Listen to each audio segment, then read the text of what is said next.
మహాభారతం కథ ఇప్పుడున్న తరానికి చాలామందికి తెలియకపోవచ్చు. మహాభారతం అంటే ఏదో చెప్పేస్తారు, అది ఏంటి ఏమి అని తెలుసుకోవాలనే ఉత్సాహం ఉన్న వాళ్ళ కోసం ముఖ్యంగా బ్రీఫ్గా ఈ మహాభారతం ఏంటో చెప్పుకుందాం. మహాభారతం భారతదేశానికి ఈ భారతదేశము అని పేరు రావటానికి కారణం శకుంతల అనే ఆమెకి పుట్టిన కొడుకు భరతుడు.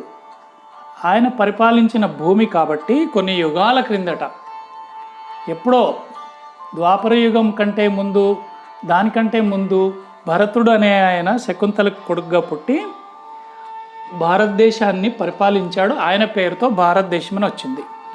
అయితే ఈ భారత యుద్ధము తర్వాత ఇది ఎవరెవరికి మధ్య జరిగింది ఇవన్నీ ఆలోచిస్తే మనకి అందరికీ తెలిసింది ఏంటంటే ఒకటే ఒక విషయం.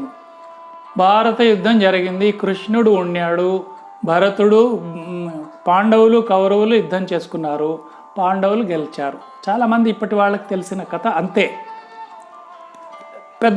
అప్పటి పెద్దవాళ్ళు కొంచెం ఏం చేస్తారు, ఏ సినిమాలో పాతకాలంలో వచ్చిన ఎన్టీ రామారావు సినిమాలు, అప్పుడు వచ్చిన పౌరాణిక సినిమాలు చూడటం వల్ల చాలామందికి ఈ మహాభారత యుద్ధం, కౌరవులు పాండవుల మధ్యలో జరిగిన యుద్ధం గురించి బాగా తెలుసు. అయితే ఆ మహాభారతము 18 పర్వాలు.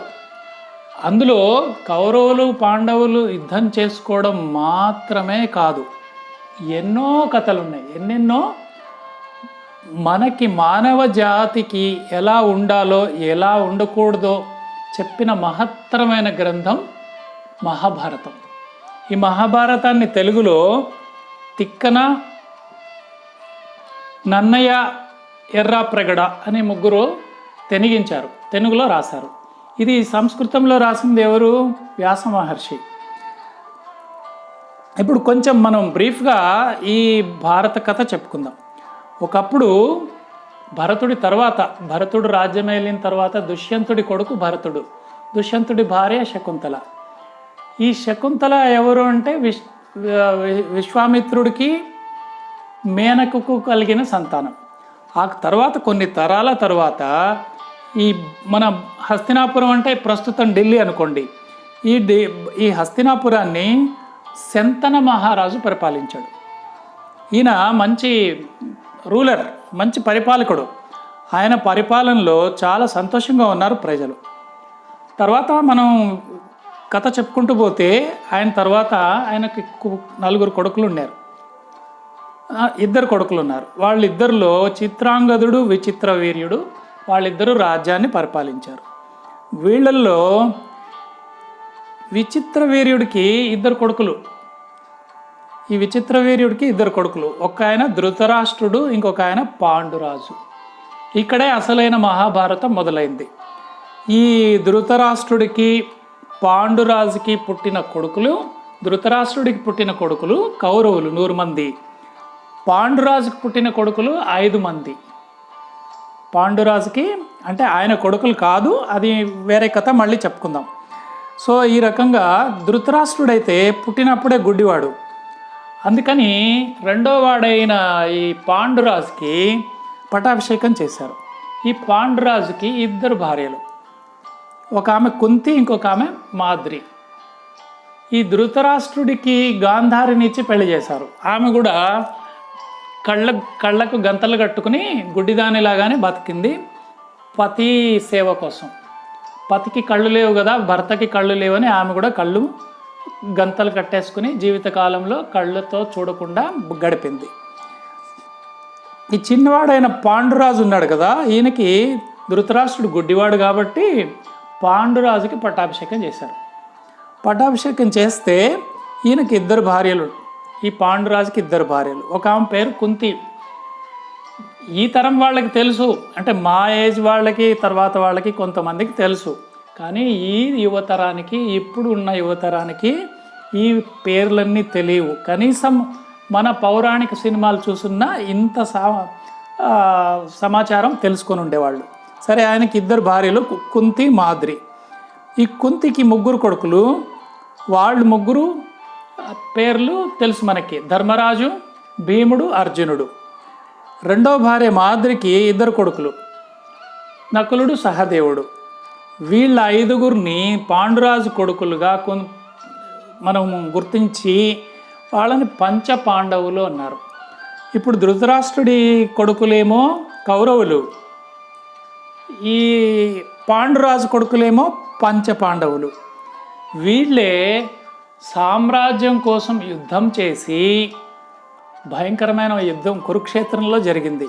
ఆ యుద్ధం చేసి, ఆ యుద్ధంలో చివరికి దుర్మార్గుడైన దుర్యోధనుడు అంటే ధృతరాష్ట్రుడి సంతానం, ఆ 100 మందిలో ఒక్కడు మిగిలాడు, మిగతా అందరూ చచ్చిపోయారు. ఆ రకంగా సామ్రాజ్యము పాండవుల చేతికి చిక్కి పాండవులు పరిపాలించారు.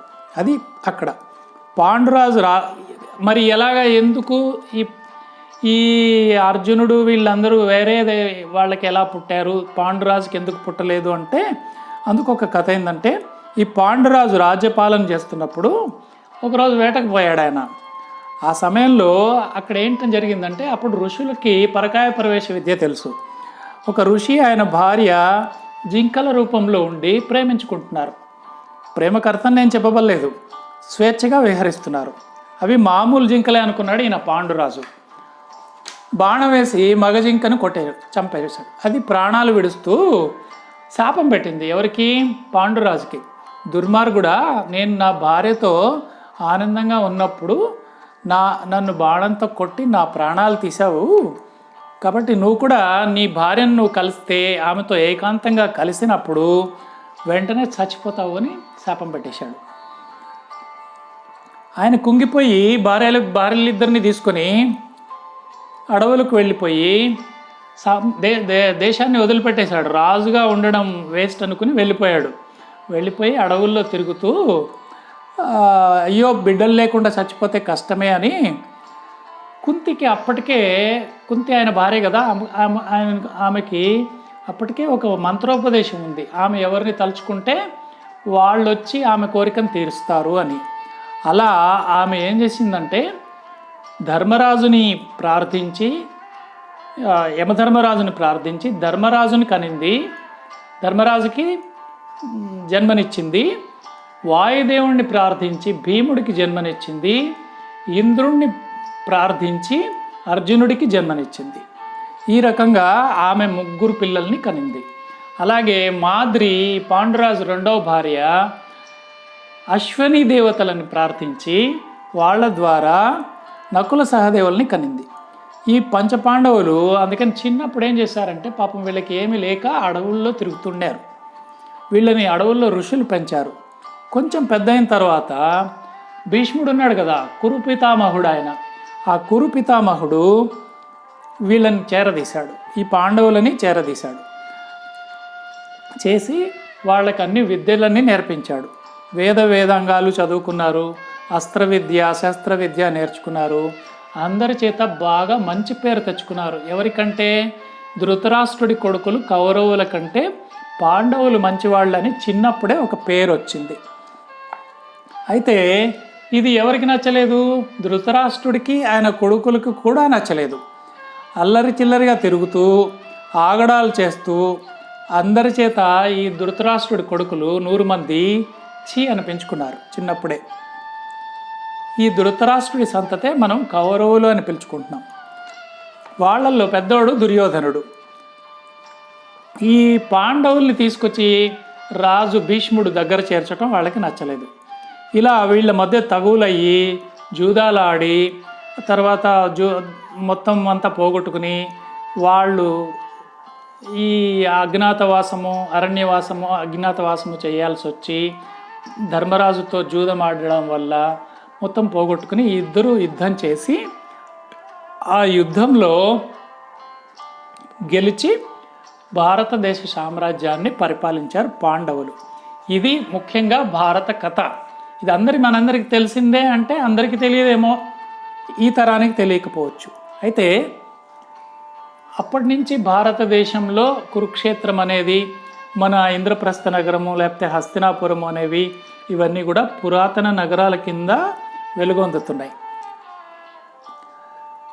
అయితే ఇందులో ముఖ్యంగా మనం చూడాల్సింది ఏంటంటే కృష్ణుడు ఈ యుద్ధం నడిపించాడు, ఇందులో న్యాయం పక్షాన నిలిచాడు, అర్జునుడికి సారథిగా ఉన్నాడు, ఉండి మొత్తం సామ్రాజ్యాన్ని రక్షించాడు. అది ఈ మహాభారతంలో అసలు కథ. కానీ ఇందులో చాలా చాలా చాలా చాలా అద్భుతమైన నీతి కథలు ఎన్నో దాగి ఉన్నాయి. ఇవన్నీ మనం నేర్చుకోవాలంటే తెలుగులో పిలక గణపతి శాస్త్రి అని ఒక ఆయన అన్ని పర్వాలని వచనంగా రాశాడు. 10 భాగాలు వరకు ఉన్నాయి, అవి వచనంగా రాశాడు. ఆ వచనాలను గన చదివితే మనకు అసలైన నీతి కథలు, అసలైన చిన్న చిన్న కథలు ఎన్నో మనకు తెలిసినవి ఎన్నో అన్నీ కూడా ఈ మహాభారతంలో దాగి ఉన్నాయి. వాటిని పట్టుకోగలిగితే మనం ఈ తరానికి, ఇప్పుడు ఉన్న చిన్నపిల్లలకి ఆ కథలని మనం వినిపిస్తే వాళ్ళు మహదానందపడతారు. వాళ్ళకి చెప్పాల్సిన పద్ధతిలో ఈ కథలని మనం వినిపించుదాం.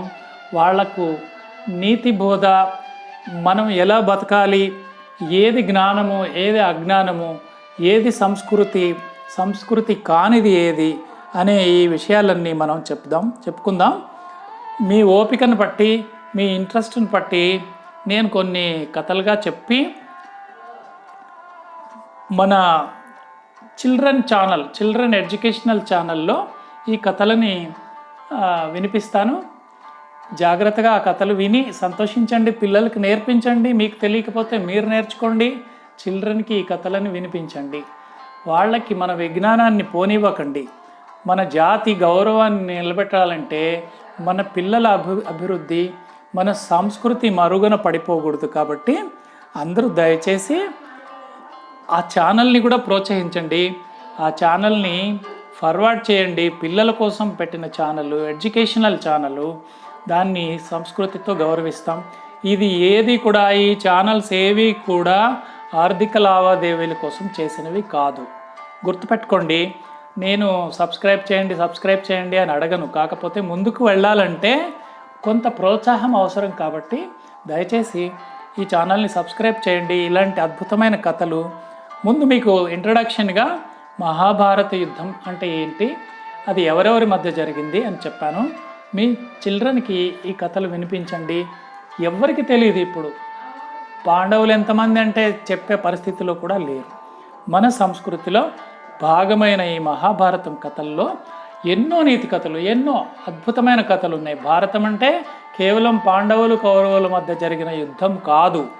ఎన్నో సంస్కృతికి, మనకి నీతి సూత్రాలని, మనం ఎలా జీవించాలి, ఏ విధంగా జీవించకూడదు, ఎటువంటి న్యాయము ఏది అన్యాయము అని చెప్పే కథలు ఎన్నో ఉన్నాయి. అవి నేర్చుకుందాం. అందరికీ ధన్యవాదాలు.